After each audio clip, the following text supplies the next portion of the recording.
is there a suggestion that we should move to a more open data model, or does it just is that just the status quo and we just need either more competition and more collections of data, or is it just a sunk cost that we need to deal with? I don't really know the answer to that, but I think that, to be honest, I think that any data that you could conceivably need is probably out there.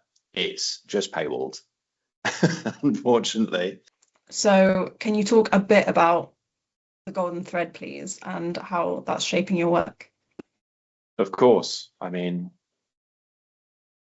it's such a defining moment in the industry right now, and has been for a decade. And post Grenfell, something needs to be done to change it. And we, an industry as a whole, we need to take a look within and see what can be changed. However, for my part, looking at how information is captured through a project timeline is something that we can tighten up. It's not about analyzing mistakes.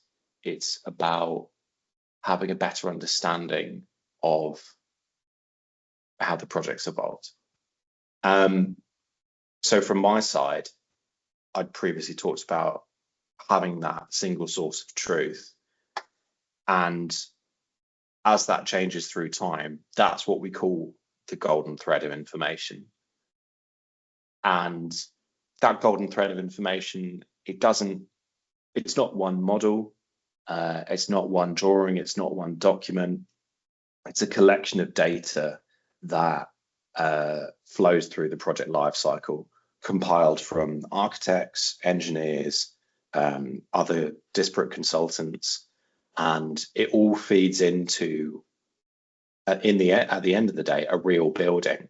So if we're able to interrogate all that data back through time, we can see how we got to this point of buildings. And an extension of that, if we have all of that information, when it comes to, most buildings are designed with a 50-year design life. We come to the end of that 50 years, we can look back and there's no mining for moldy drawings in the basement of any buildings, which I'm sure you've done, Amira. I know I have. And if we're able to get that information and see what decisions were made and see the processes and that were in place at that time, we can more easily retrofit buildings. It's about enabling us to do more in the future, as opposed to just thinking of a building as a fixed asset that will be knocked down one day and we can forget about it once it's built. We have a responsibility to ensure that that building is a living asset, especially if we want it to become part of a more circular economy. Absolutely, 100% with you there. There's so much time and money that gets spent on investigating pieces of buildings, and even then you can only really apply those assumptions of what you've learned to like a small part with any kind of certainty. So having that information it absolutely transforms what you're able to do with this asset, which you're likely not making the best use of, because you have to be really careful about what you say is in here and what you justify. I think having that information, being even in some way, even if it's paper, that's great, but even having digital ways that you can integrate them. If there's one kind of data set you're really interested in, what would that be? Well, I mean, this is the thing, isn't it? I guess I'm going to pivot your question. Okay. And I think data is a currency now of itself. And it's not so much that the data doesn't exist and it's been collated somewhere, or bits have been collated in places, is that everything is very gated off. And you look at it in one way. You've spent the time to collate, process, and show this data, visualize it, and